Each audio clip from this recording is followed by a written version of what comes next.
Hola, hola, ¿cómo están? Buenas tardes, buenas noches.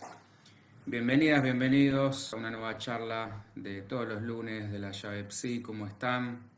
Un placer de vuelta estar por acá. Unos minutitos hoy más tarde, pero finalmente aquí estamos para un nuevo espacio de todos los lunes, como siempre, para que podamos compartir juntos esto de pensarnos un poquito críticamente. Esa es la invitación a lo largo de las diferentes secciones, como venimos transitando junto con las novedades. Esto es los temas de siempre, como el día de hoy que nos toca, los grandes mitos, los casos clínicos, el arte. Hola Ana María, ¿cómo te va? Esta nueva sección que inauguré este año. Esto también de la otra historia, como vimos la semana pasada, la historia alternativa, la historia que no nos contaron, la historia que cuentan los no ganadores. Y una invitación también para que se animen, como siempre ustedes ya saben que invito a no solo comentar y participar, sino que propongan los temas o las secciones que les interesen.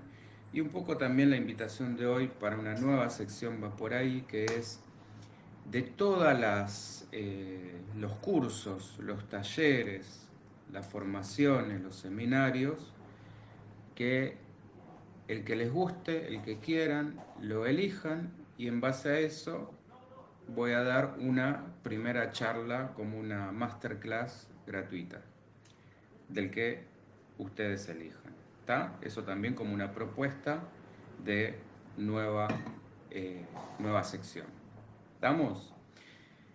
Bueno, quien se sume hoy, siempre lo que digo habitualmente, esto se sube después al canal de YouTube, que ahí de paso suscríbanse, es gratuito, a mí me sirve para que el canal siga creciendo, que pueda llegar cada vez a más gente y ahí van a encontrar todos los medios de contacto para que puedan también participar, ya sea vía mail, WhatsApp, visitar la página, que es ahí donde van a poder ver todo lo que ofrecemos, layavepsi.net, y por supuesto dejar cualquier comentario y dar un me gusta, que eso, como digo, ayuda muchísimo a que el canal continúe desarrollándose. ¿Está? Bien, sin más preámbulos vamos a ir al tema de hoy. De paso, si alguien me saluda por Facebook, así como siempre me quedo tranquilo de que estamos bien por todos lados. ¿Qué es esto de saber lo que no quiero saber que sé? Bien, como decía hace un ratito, entre otros temas, vengo hablando también de la lógica planteada desde Aristóteles, a partir de Aristóteles. Si se acuerdan, la charla de esa es otra sección que me había olvidado, que también inauguré este año, que es la caja de herramientas. Bueno, hay en esto de aprender a pensar, hoy voy a abordar la cuestión del saber partiendo desde la filosofía originaria hasta los aportes de Freud y Lacan. Ese es el recorrido que vamos a hacer hoy. ¿Qué lugar ocupa el saber para el terapeuta y para el analizado? Desde la dialéctica socrática de el famoso solo sé que no sé nada, pasando por la aristotélica, donde una cosa, ¿se acuerdan esto de que una cosa no puede ser al mismo tiempo otra? Eh, entonces, desde este lugar, si el saber es en realidad un no saber, esto suena cuanto menos contradictorio. Bueno, pero Lacan toma esto y opone el saber a la verdad. Por ende, retomando a Sócrates, si la verdad es un no saber, esto que él decía, solo sé que no sé nada, es desde ahí donde se va a alojar el discurso analítico. Y esto es un descubrimiento tan importante, tan revolucionario como haber planteado antes que el inconsciente está estructurado como un lenguaje. Y justamente lo que vino a revolucionar el psicoanálisis es que ese saber no se sabe a sí mismo. No hay conciencia de ese saber. Si Freud soñaba con instituir de alguna manera un nuevo campo de un saber legitimado científicamente, es decir, que pudiera demostrarse, que pudiera replicarse sobre todo, claramente le salió mal, le salió un giro inesperado. Y hablamos cómo reformuló Lacan de un saber que no se sabe y un inconsciente estructurado como un lenguaje. Hola Carlita, ¿cómo estás? Bueno, como me saludan por Instagram, no sé si estaré saliendo en Facebook. Quisiera creer que sí. Por las dudas vamos a chequearlo. Pero por lo menos yo acá en Facebook me veo. Y supuestamente dice transmitiendo. Pero vamos a revisar. Porque se ve que últimamente pareciera que no está andando como debiera. Sí, aparentemente estamos bien. A ver, quiero ver los comentarios. Si es que hay alguno. No, no, solamente el aviso de... Bueno, supongo que ya me llegará alguno. Bien, hola Carlita.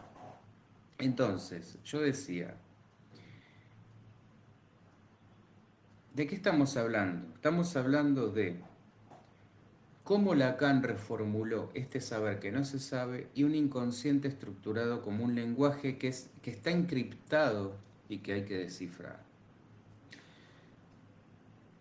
La verdad dicha, entonces, es cuanto mucho una verdad a medias, a menos que digamos tácitamente, miento, estoy mintiendo, que también es una mentira a medias, porque sigue siendo supuesta. Entonces, el hallazgo psicoanalítico va a descubrir que podemos decir efectivamente la verdad sin darnos cuenta, cómo cuando falla la represión, cuando fracasa y aparece el retorno de lo reprimido, que va a tener una lógica repetitiva, esto de la constante repetición, la compulsión a la repetición, que tenemos que tener en cuenta, que tenemos que considerar, porque es una repetición que va a encontrar su goce alimentado por una pulsión de muerte, una pulsión tanática. ¿Está? ¿Dudas, preguntas, comentarios? Bien.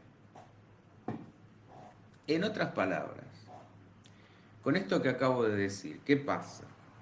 Aparece la falta y la imposibilidad de simbolizarla. El terreno del real con mayúscula, porque es el real lacaniano, para lo cual el lenguaje no tiene palabras. Y esto va a ser ese goce que no encuentra satisfacción, porque como diría una vez más Lacan, no hay relación sexual a nivel humano. Uno de los grandes titulares de Lacan, que así fuera de contexto parece un delirio, él dice no hay relación sexual. Esto va a ser objeto de otra charla, pero para decirlo muy brevemente, claro está que no lo tenemos que tomar en forma literal, sino a que apunta a que el goce sexual no surge de la relación con otro ser humano. No somos como los animales que tienen el llamado del instinto reproductivo y se deben aparear. Hombre y mujer son solo categorías biológicas. Psicológicamente la cosa es muy diferente. Eh, porque no hay nada que defina de qué se trata ser una cosa u otra más que construcciones culturales. Incluso, incluso aquellas parejas heteronormativas que sí se dispongan a la reproducción como Dios manda, y esto es obvio que lo estoy diciendo irónicamente,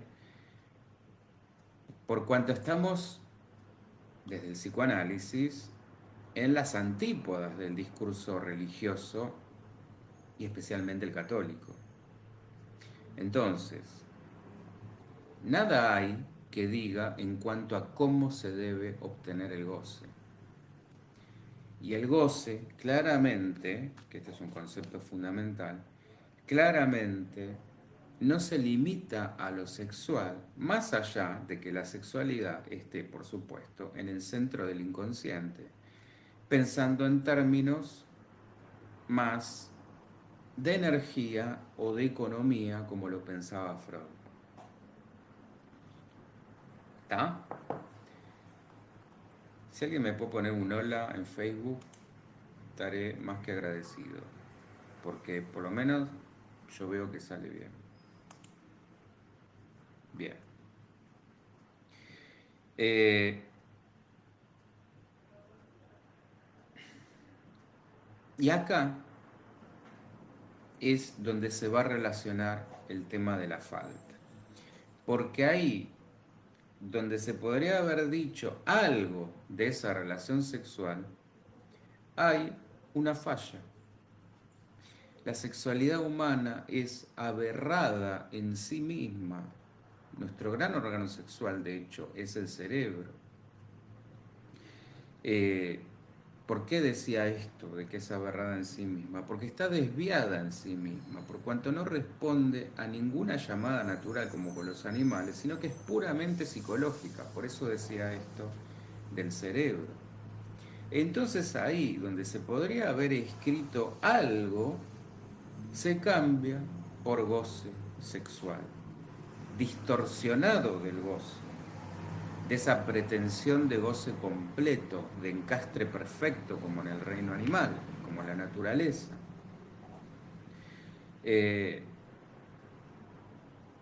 Y esto por supuesto está atravesado por la castración para que podamos asumirnos como eso, como sujetos en falta, incompletos. ¿Está?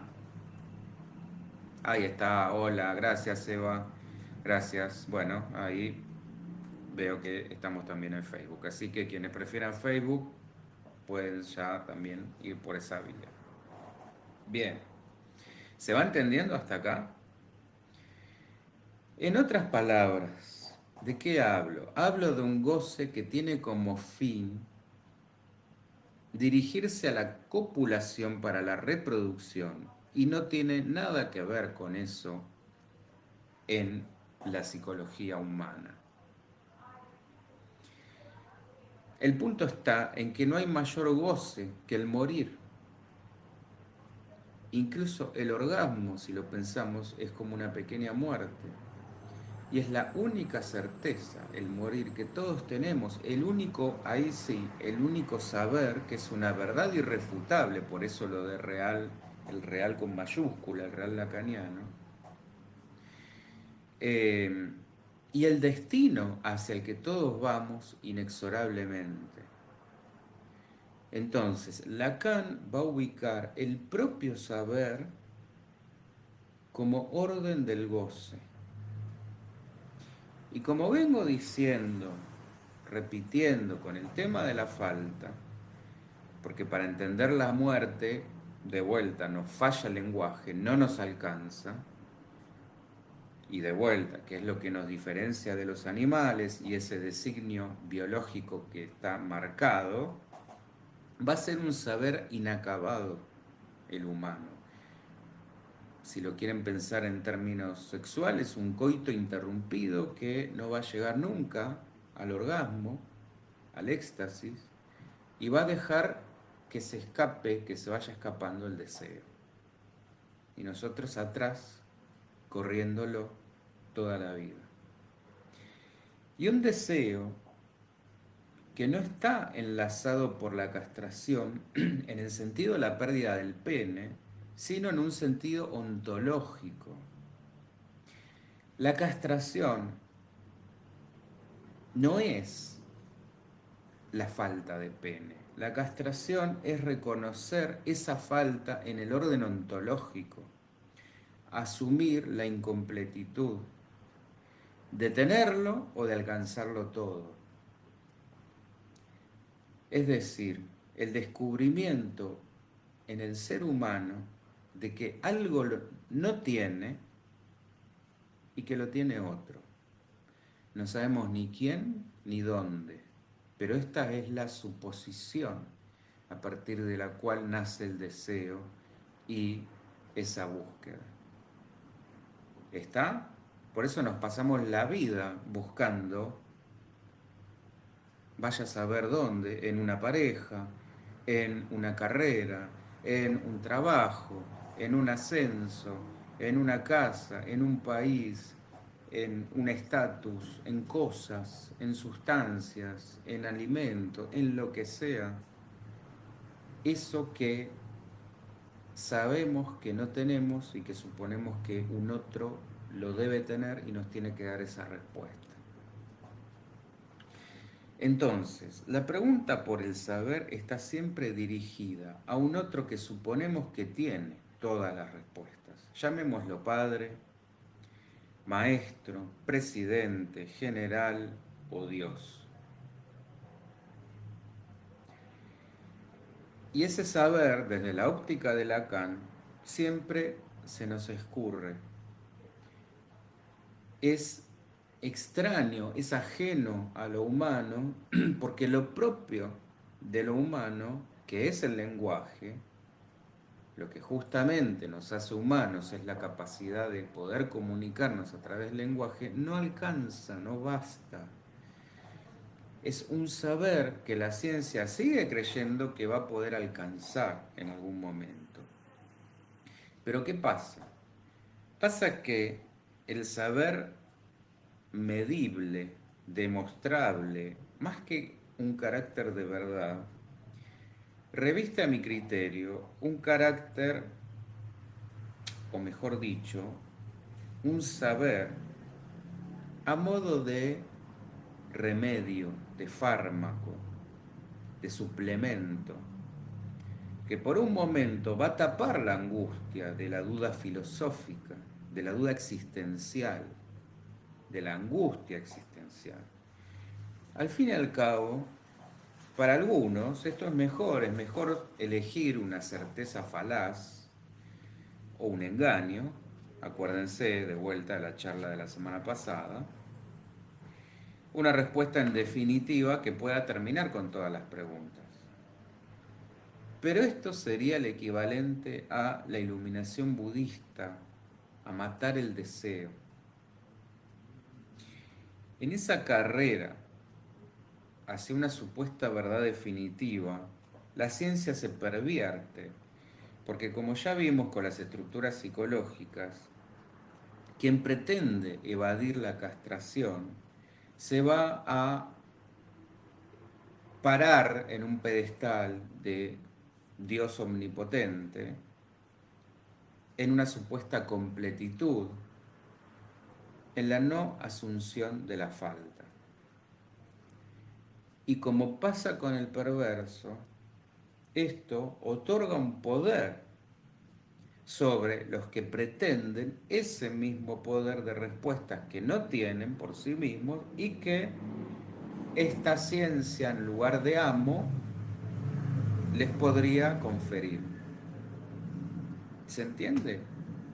Están muy calladas, ¿eh?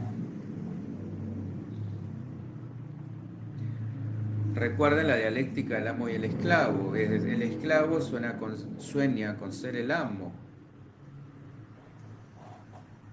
Y esto lo vemos en la ciencia y en cómo opera el mundo. El saber es poder.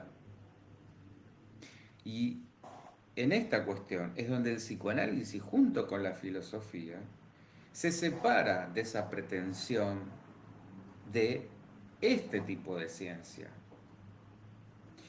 Porque se proponen el camino difícil, que no es tapar el síntoma angustioso frente a la incertidumbre del no saber, sino animarse a recorrerlo pese al dolor que esto provoca. Porque en eso, ¿qué pasa? Se juega ni más ni menos que la libertad del sujeto, una autonomía que no necesite de pastillas para mitigar lo doliente de la vida.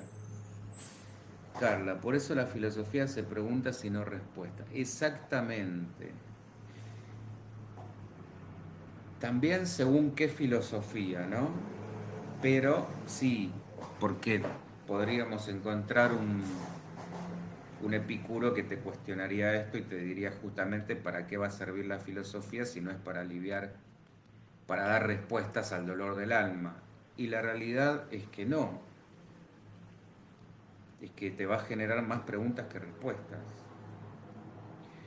Pero bueno, se trata, y lo mismo desde la psicología que yo propongo, a la que yo adhiero, que es no llenarnos de tips de vida, como si uno de este lado tuviera una maestría de la vida, sino justamente de, a ver, no tengo las respuestas,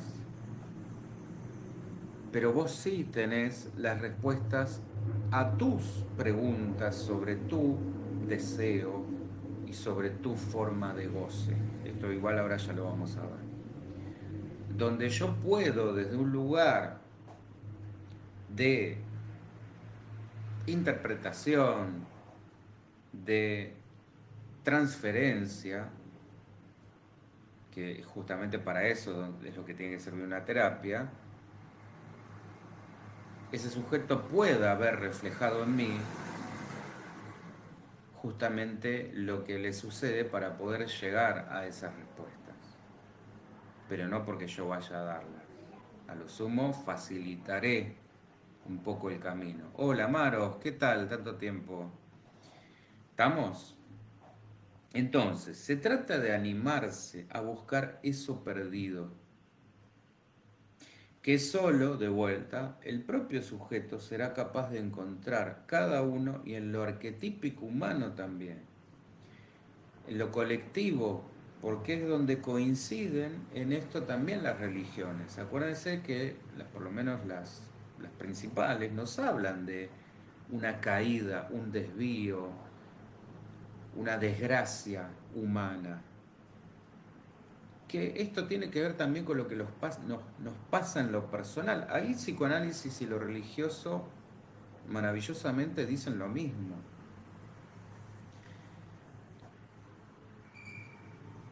En esto de entender que, ya fuera porque también ligándolo con la filosofía, con el mito de las almas gemelas de Platón, si en algún momento tuvimos esa completitud, ya sea porque nos equivocamos o ya sea porque esto está de alguna manera pautado que sea así,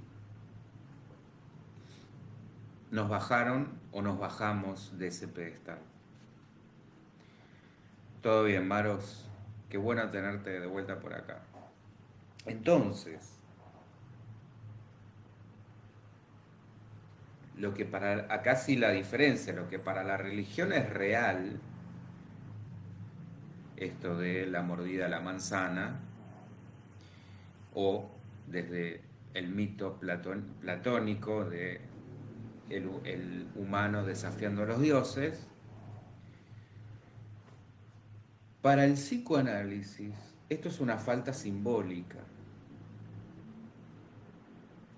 o no sé si tanto, pregunta abierta, porque también podemos de alguna manera asemejar el Edén perdido materno con ese sentimiento de unidad y de totalidad.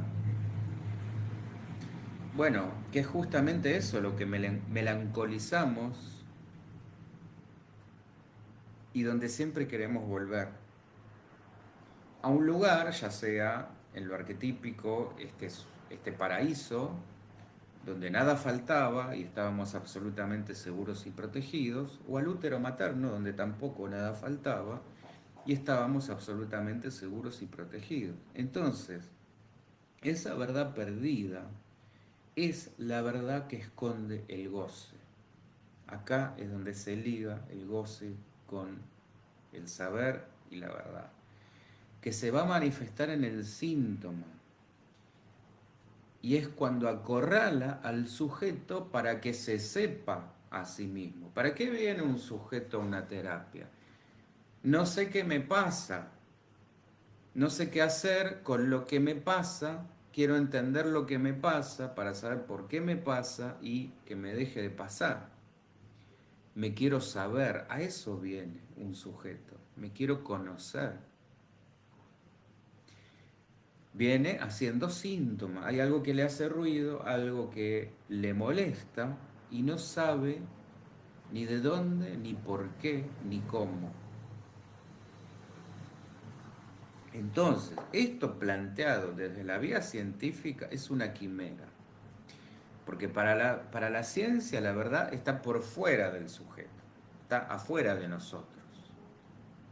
Y esto es lo que yo decía al comienzo, que quizás desilusionó, digo yo, a Freud en su búsqueda de legitimidad científica, de su teoría, de su práctica, viniendo él justamente del ámbito de las neurociencias y el positivismo.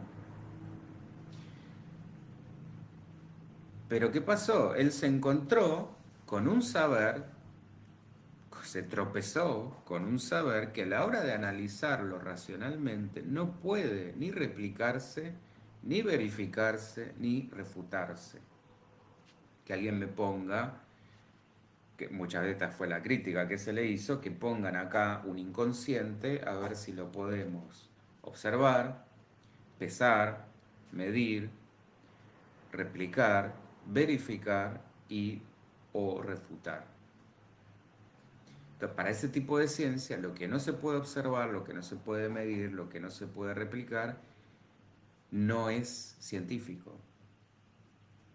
Entonces, quizás entenderlo más como una hermenéutica, una comprensión e interpretación del lenguaje, un discurso para el conocimiento del ser humano, pero que rehúye y combate un real fijo, real acá con minúscula, una realidad, digamos. Por ahí corresponde más pensar al psicoanálisis como un arte dentro de la psicología, porque incluso dentro de la psicología es objetado, ya ahora lo voy a comentar, o como una ciencia cultural más que natural como se imaginaba Freud. Entonces, otra vez, siendo el foco puesto en el propio sujeto, lejos va a quedar toda voluntad de alcanzar todo lo contrario. Es decir, si el sujeto cambia interiormente, si se mueve en cuanto a dónde se posiciona subjetivamente, todo su contexto va a cambiar. Y veamos que ni dentro del campo psicológico, esto que decía recién, las corrientes más adheridas al cientificismo riguroso pueden llegar a donde va el psicoanálisis. Y tampoco el psicoanálisis no llega donde quiere ir la psicología más cientificista y las ciencias más duras. ¿Estamos? Lacan proponía directamente un campo independiente, una ética, digámoslo así, que no se podía enseñar como un saber académico, que fue lo que justamente provocó en muchos lugares este distanciamiento, esta ruptura del psicoanálisis de los programas oficiales de enseñanza. ¿Por qué se cree que en tantos lugares está tan desmerecido el psicoanálisis? Salvo lugares específicos como puede ser París, Buenos Aires, Nueva York y no sé si más. ¿Está?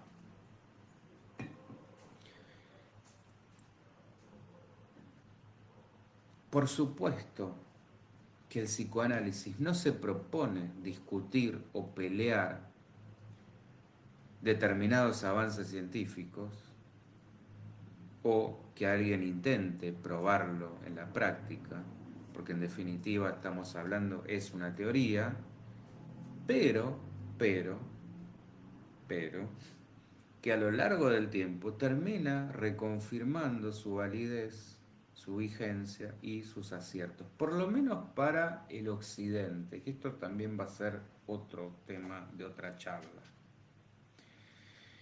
Porque responde, para decirlo muy brevemente, responde a una idiosincrasia y un sentido del occidentado, haciendo un juego de palabras entre occidente y accidente. Pero bueno, ya lo veremos. Y hace un rato yo hablaba de las estructuras y la relación del perverso con la no aceptación de la castración. Bueno, esto abre el tema de una forma interesante para que veamos cómo se relaciona cada una de las estructuras con el saber. El neurótico es la representación perfecta, como anillo al dedo, del que se pregunta absolutamente todo, como si fuera un filósofo. La certeza, acuérdense, está del lado del perverso y el no saber está del lado del psicótico. Entonces, esto es una buena síntesis. La pregunta del lado del neurótico, la certeza del lado del perverso y el no saber del lado del psicótico. El lenguaje viene a ser ese cuchillo simbólico que va a originar esa separación. Separación más que una división, que no es lo mismo. Es decir, separarnos de ese paraíso simbiótico con la madre para que ese cachorro humano pueda empezar a ser. De alguna manera que sea arrojado hacia la necesidad, que luego será demanda y que luego será deseo. Gracias, Ana, buenísimo, es así. Bueno, sí, yo creo que como que esas síntesis así, creo que esclarecen mucho porque resumen en una oración el concepto clave que me interesa que se guarde. Porque aparte, ¿para qué nos tiene que servir esto en la práctica? Cuando ustedes por ahí se lleguen a topar con una persona que cree tener certezas, bueno, que se les enciendan todos los semáforos, todas las alertas, porque probablemente estamos frente a un perverso. Y ahora vamos a ver el desarrollo como es con un psicótico. ¿Está? Entonces, esa imposibilidad de la cría humana de valerse sola, lo va a poner en las manos de la muerte. Por eso yo decía hace un rato que el goce es morir. Porque ahí sí es la única certeza que tenemos. Hay una pulsión natural que nos lleva hacia ahí, hacia ese destino inexorable. Y va a ser únicamente un otro el que nos puede salvar. De acá es que nace todo el deseo y toda la búsqueda de gozo. Porque la castración lo que va a hacer es poner un fin al goce encontrado en nuestro propio organismo, el autoerotismo de cuando éramos niños, perversos polimorfos, diría Freud, no diferenciados del otro cuando éramos esa como masa amorfa, indiferenciada de nuestra madre, y cuando se da esta separación, no nos deja otra opción que buscarlo en otro lado, buscar ese goce afuera. Entonces, ahí es donde ese goce quedó perdido en algún vericueto del lenguaje y no tenemos más remedio que zambullirnos en ese mundo para buscarlo. Es decir, esto sería el desarrollo de un neurótico, ¿no? Un desarrollo que podríamos llamar normal, entre comillas, en el sentido de vamos a ser simbolizados a través del lenguaje y a partir de ahí nos vamos a diferenciar y a desarrollar como personas autónomas. Porque ese llamado a ser, está mediado por la palabra. Ese sujeto deberá asumir el nombre que le dieron, y pronunciarlo para decir quién es, para darse a conocer. Primero yo tengo que aceptar que me dieron mi nombre, Alejandro Augusto, y a partir de ahí que cuando te dicen cómo te llamas, poder identificarme con ese nombre, hacer propio ese nombre. Y esto es una existencia por la que deberemos pagar, va a tener consecuencias. La más importante, esto que decía, sí, exacto, Maros, apropiarse de ese nombre, exactamente. La consecuencia más importante, asumir lo perdido y que nos vamos a pasar la vida intentando reencontrarlo y que ni siquiera sabemos qué es eso perdido. Hola Alexandra, bienvenida. Ahí está el punto. Es como decir, para hacerlo por ahí más fácil.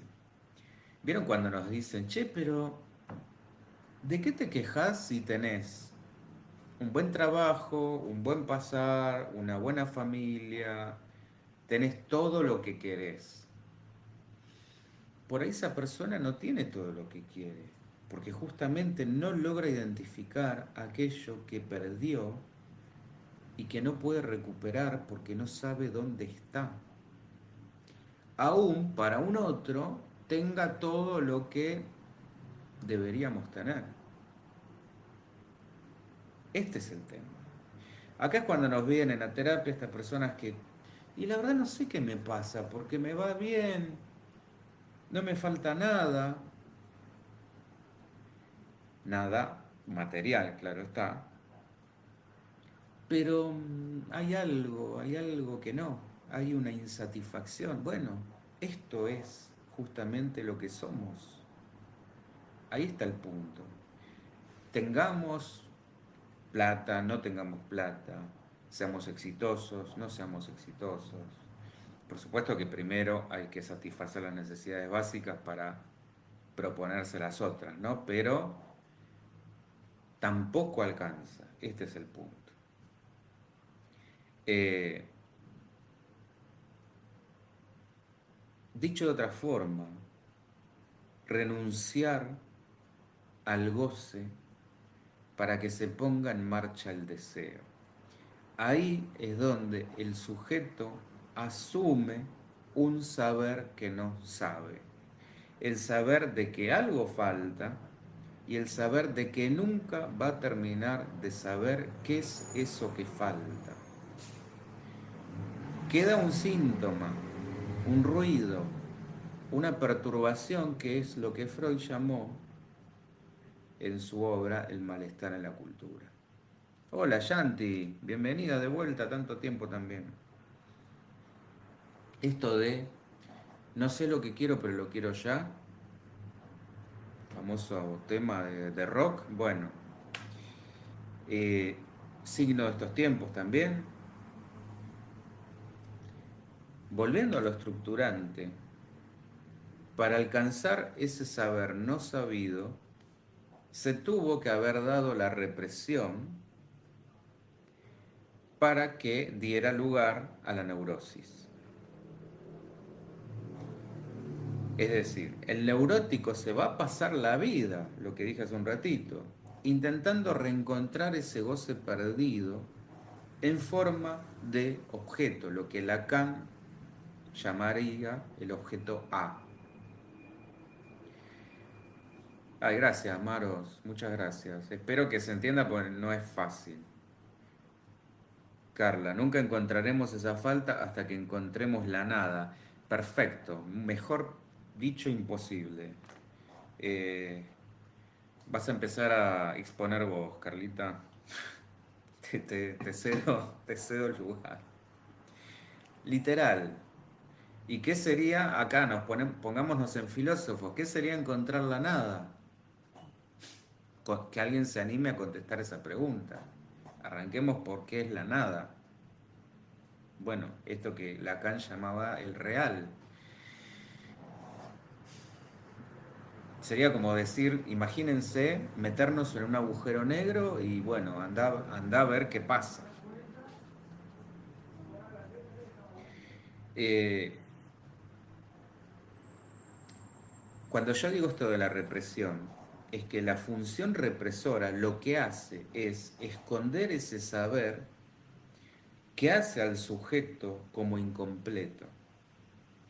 Pero es una verdad que Lacan se va a referir, justamente por eso decía lo del agujero, Lacan se va a referir a esa verdad como verdad del agujero, como únicamente rodeable mediante el saber. Es una verdad caída. Bueno, como esto que yo decía, como la caída religiosa en los textos sagrados, por eso hacía la relación. Por eso se dice también que toda verdad es una verdad a medias, que maravillosamente también coincide con múltiples perspectivas como la metafísica. Acá es donde muchas cosas se aunan, porque las religiones, por lo menos las más importantes, la metafísica e incluso la visión relativista. No podemos, como no podemos abordar el origen de la verdad, solo lo podemos costear y esto es lo que genera el eterno retorno que vimos con Nietzsche, ese círculo en forma de ciclos en lo que es el tiempo, lo temporal, el eterno retorno. Por eso es que desde el psicoanálisis el sujeto es el que hace a la ciencia y no al revés. Y si el sujeto no puede alcanzar nunca esa verdad absoluta, esa verdad completa, por lo tanto la ciencia no puede ser capaz tampoco de adjudicarse ninguna verdad inmutable. Y este es el principal argumento crítico que tiene para decir el psicoanálisis sobre los totalitarismos científicos o incluso de un pensamiento filosófico que se atribuye a tener respuestas. ¿Está?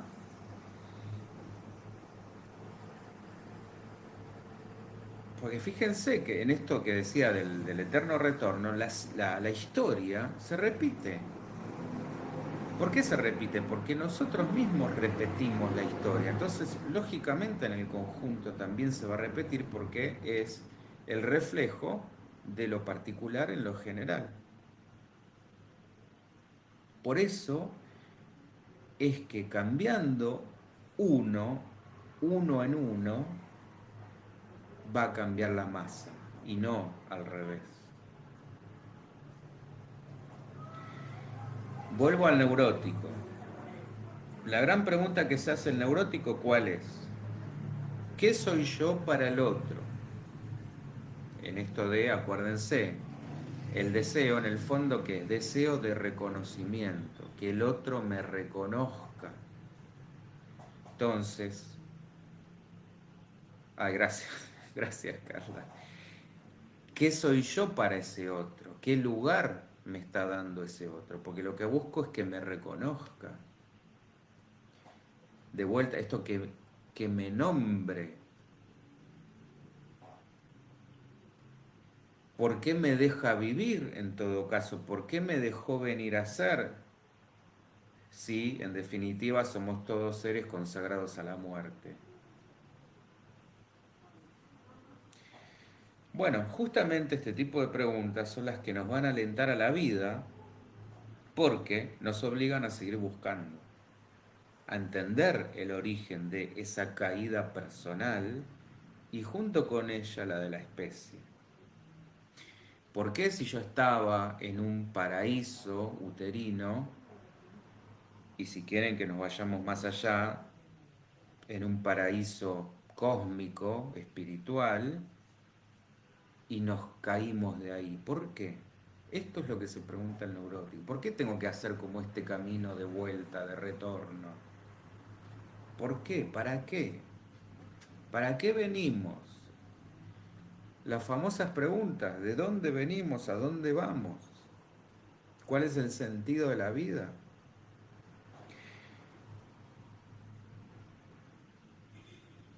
Y el mejor ejemplo de esa búsqueda en el otro lo vamos a encontrar en la histeria, que apunta al otro en una forma de demanda que nunca se satisface. Como diría Freud, frente a la pulsión de saber de los niños y el permanente porqué de todo, vieron que los niños en una etapa es ¿y por qué? ¿Y por qué? ¿Y por qué? ¿Y por qué? Y quieren saberlo absolutamente todo. Esto sería la pulsión epistemofílica. Es donde el adulto termina por revelar su falta, su no saber. Llega un momento, por más paciencia que uno tenga, donde inevitablemente la respuesta va a terminar siendo no sé. Y ahí es donde el niño empieza de alguna manera a elaborar que ese adulto que tiene supuestamente perfecto, completo, que lo sabe todo, empieza a defraudarse en el sentido que parece que no lo sabe todo y que tiene fallas, que también está en falta.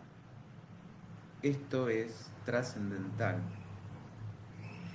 Exacto, Carla, el sentido de la vida es la vida misma, para el neurótico, ¿eh?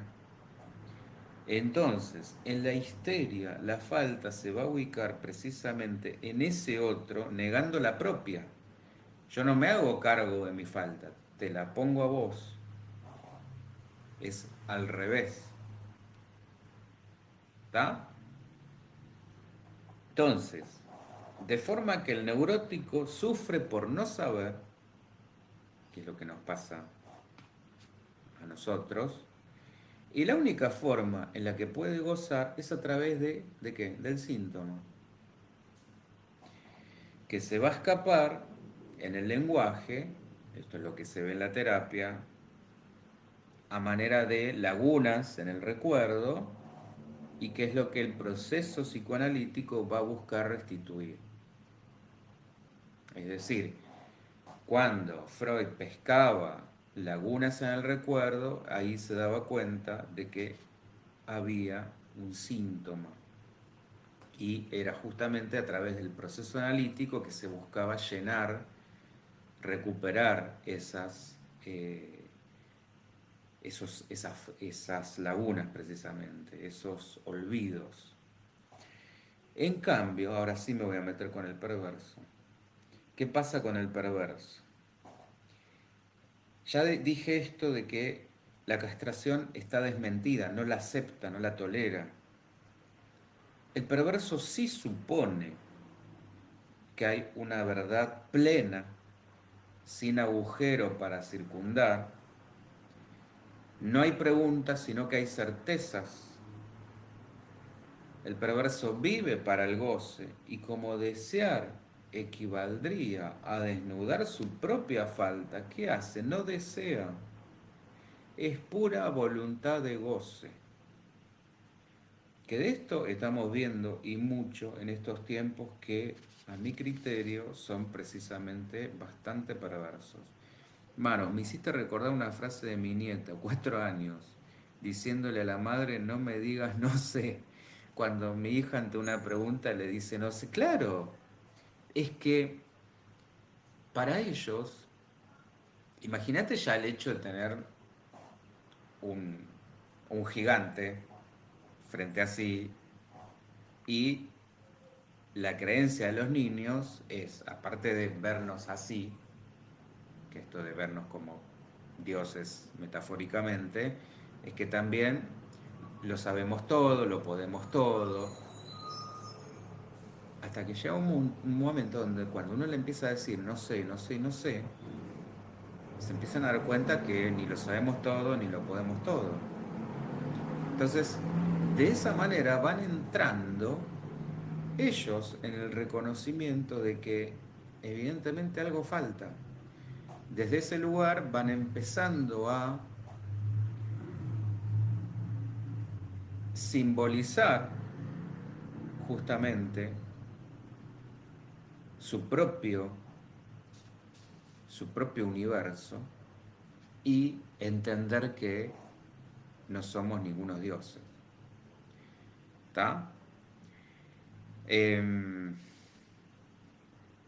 Entonces, yo decía, estos tiempos, bueno, justamente están mostrando, diría más que nunca, esta cuestión de el sálvese usted mismo. ¿Y qué pasa con el perverso? No se van a mostrar precisamente sufrientes y tampoco van a pedir ayuda. Un perverso no va a venir a hacer un proceso real. Capaz que puede aparecer enmascarado en esto de sí, quiero hacer más para mostrarle una manipulación más, para mostrarle a un otro que está haciendo algo, pero es con un fin, pero se cae esa máscara muy rápido.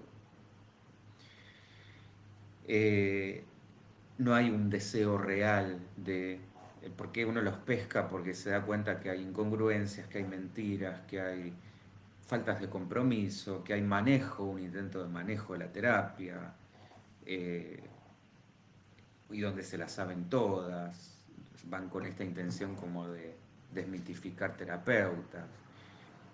Están, diría Freud, más allá del malestar en la cultura.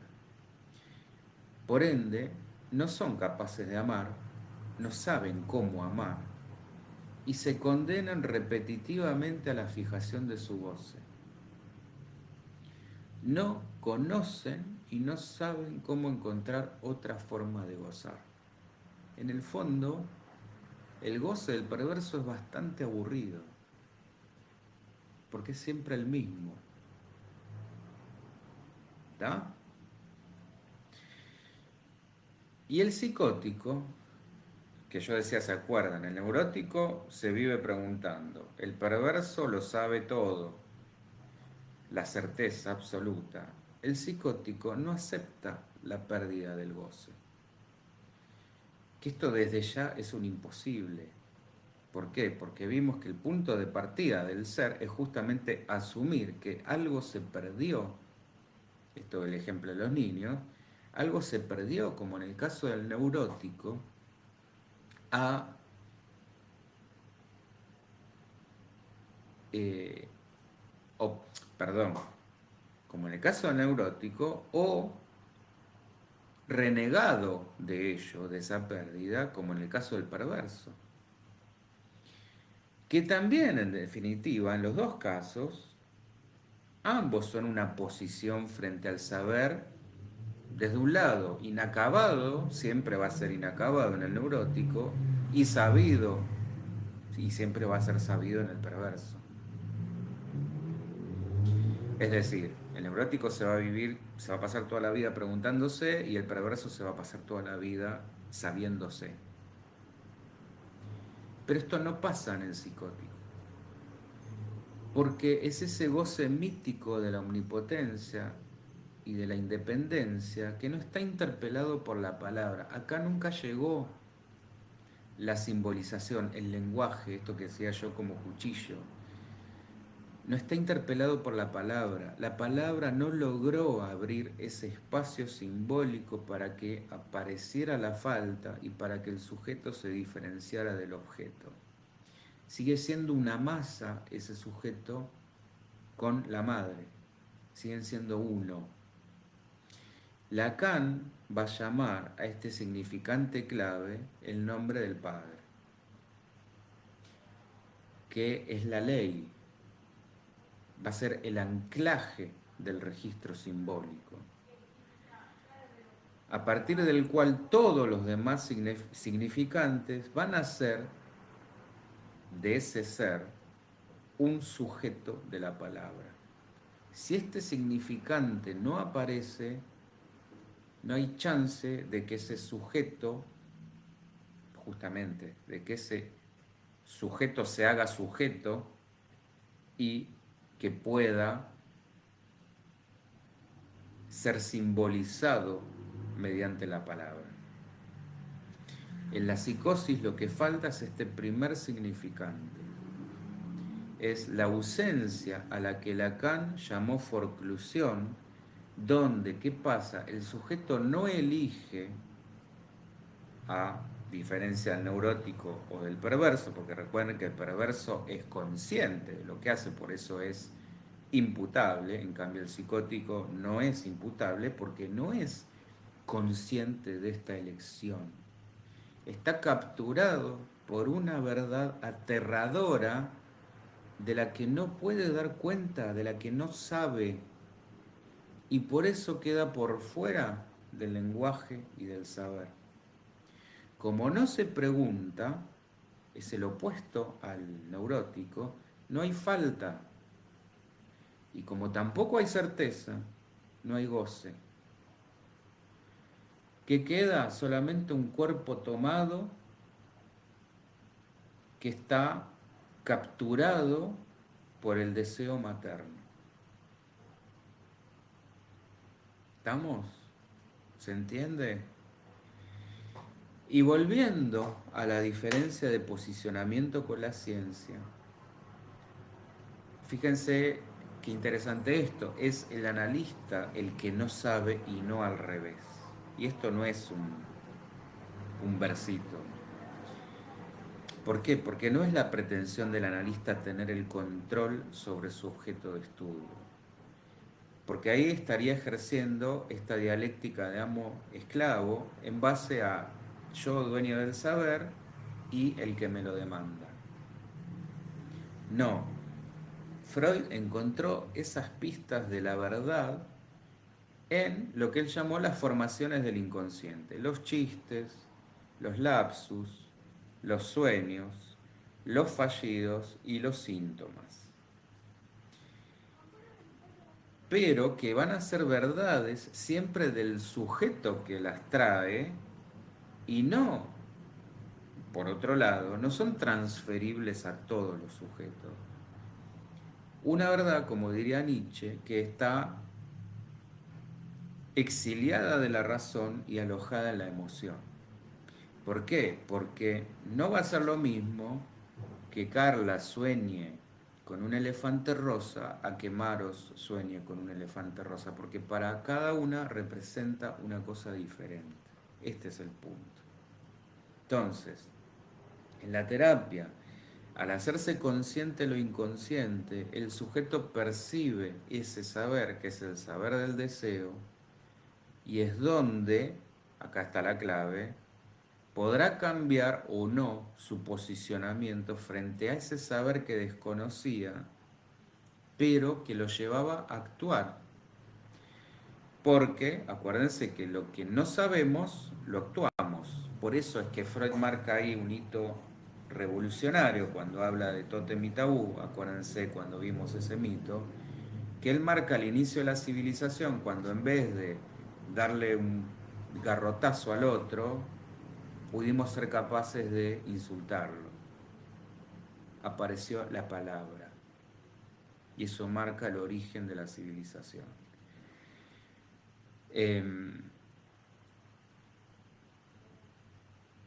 ¿Por qué? Porque si no soy capaz de hablar, hago acto. Y el síntoma va a desenmascarar esa verdad propia de cada sujeto. Una verdad que nos va a hablar de nuestra forma de gozar, un saber que si no lo vamos a saber, lo vamos a actuar y se va a repetir. Inefablemente por todo el tiempo que esté inconsciente. Por lo tanto, mejor saberlo porque es un saber sobre eso perdido que de lo contrario se va a recrear en el síntoma. Y acá es donde el saber y el goce se anudan. ¿Estamos?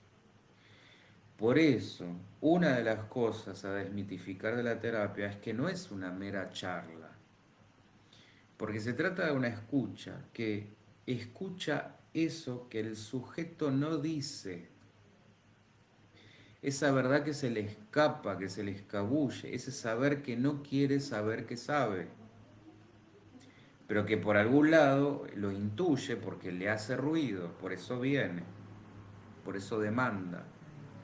Siempre el sujeto estará diciendo otra cosa porque el lenguaje es mucho mayor que todos, porque nos precede, nos excede. El español yo leía por ahí que tenía más de 300.000 palabras. Nosotros usamos cuanto mucho, no sé, un 10%. Nunca va a ser suficiente para expresar lo que uno quiere. ¿Vieron cuando uno dice, no sé cómo explicarlo, no me sale? Bueno, es esto, es justamente esto, se nos está escapando ahí el deseo. Y por eso aparece el síntoma para decir lo que no pudimos abarcar con las palabras. Y cuando decía esto de que el analista es el que no sabe, no es tampoco una posición de ignorancia como tal, sino de una ignorancia docta, es decir, una ignorancia de quien sabe cosas, porque para eso se estudia, pero que las aparta para que pueda crearse ese espacio donde se despliegue un nuevo campo de saber. Por algo, el dicho que todos hemos escuchado, que el saber ocupa lugar. Porque si la posición del analista fuera de vuelta la del saber, el saber está acá y la ignorancia está del otro lado, no estaría dejando lugar al saber del analizado. Y justamente este es el trabajo que tiene que hacer, es producir ese saber, el sujeto, el analizado. Por esto es que el psicoanálisis jamás va a poder pretender las lógicas de la predicción y el control del método científico. Porque en su despliegue se abre el devenir del sujeto en su multiplicidad de miles de posibilidades y a recorrer el camino del deseo. Exactamente, Carla. Porque la demanda de saber junto con las del deseo, que en el fondo, de vuelta, recuerden, es una demanda de reconocimiento, una demanda de amor, y también la demanda de goce, es decir, las tres, saber, deseo y goce, es de donde tiene que correrse el analista para no caer en la contratransferencia y responder hacia los deseos del paciente. Si el paciente viene con la intención de que le respondamos todas las preguntas, que le digamos concretamente qué es lo que quiere,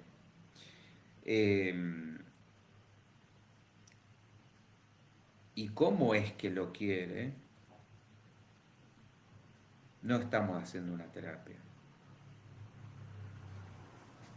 Estamos llevándolo para un lado que creemos que debería ir, pero eso no es una terapia. Eso en todo caso es adiestrarlo, condicionarlo, nos puede servir a nosotros para ponernos en un lugar de, oh, ¿cómo sabe este tipo? Falso.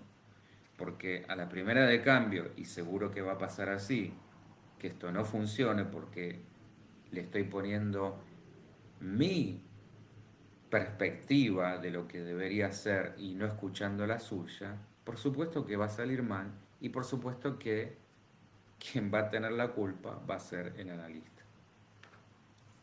Y bien que así lo sea porque se puso en un lugar que no corresponde. Entonces, el analista no es un médico en este sentido, dueño del saber, que manda indicaciones, que manda recetas de vida, porque esto anula al sujeto para que trabaje y afronte de una vez por todas el dolor de las renuncias que debe hacer para hacerse cargo de su historia.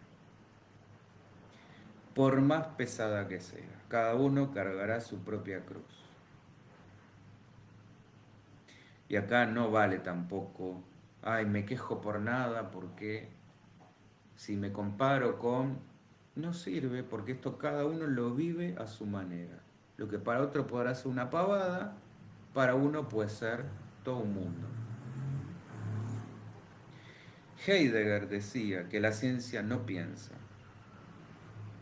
Entonces, si le damos la comida en la boca al paciente, lo único que logramos es que se obture su deseo y volvemos a lo que decía al comienzo. Le vamos a tapar la falta con un paliativo, con un ansiolítico, para que siga alimentando su goce en lugar de su deseo. La verdad habla a través del sujeto y no al revés. Cada sujeto encontrará su propia forma de evadir esa verdad, que es para eso, para lo que viene, para correrse de esa evasión. Por cuanto cada quien es un efecto de esa verdad. ¿Está?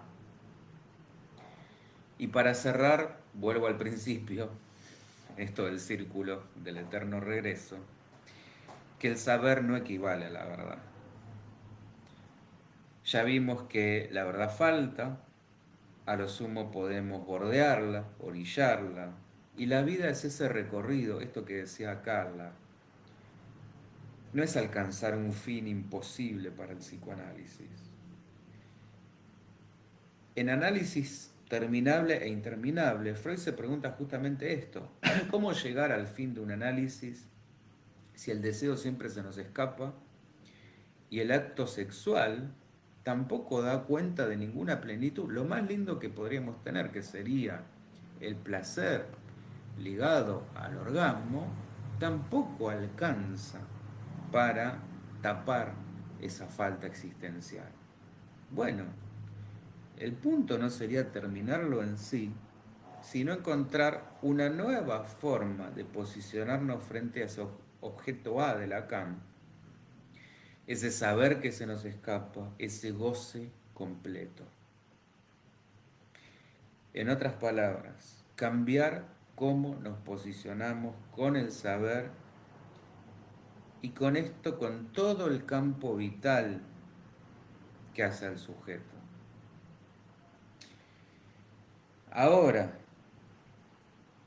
si pudiendo ligar el discurso religioso,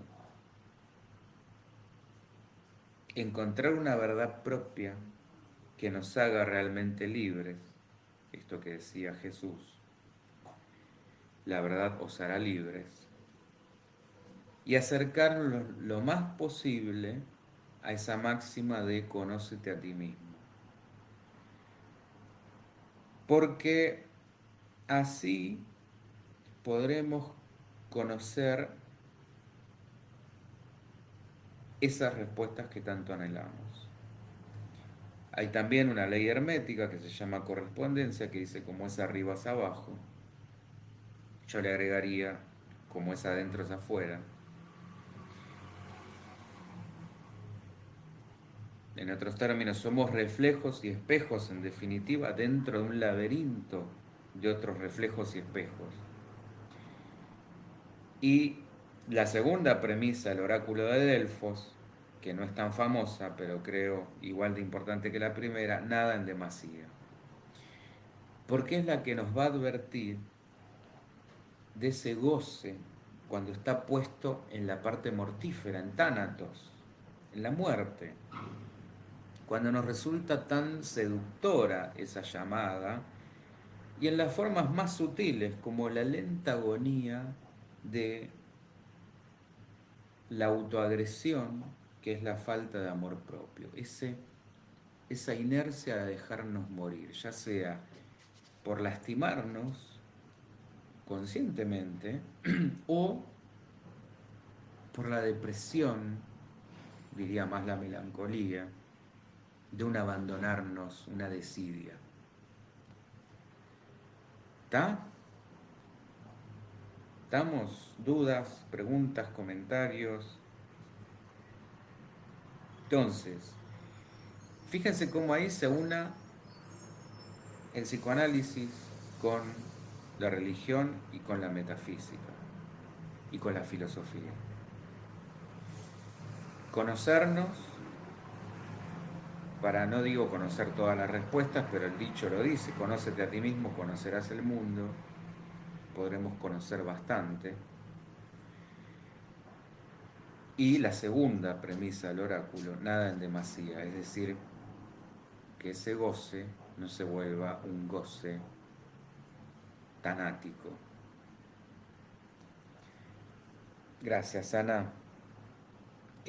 No se olviden esta propuesta que les hacía, chusmeen la página, layavepsi.net, de todas las formaciones, seminarios, talleres, elijan el que quieran y por votación, el más elegido, voy a dar una primera clase en forma gratuita. Eso como propuesta de nueva sección.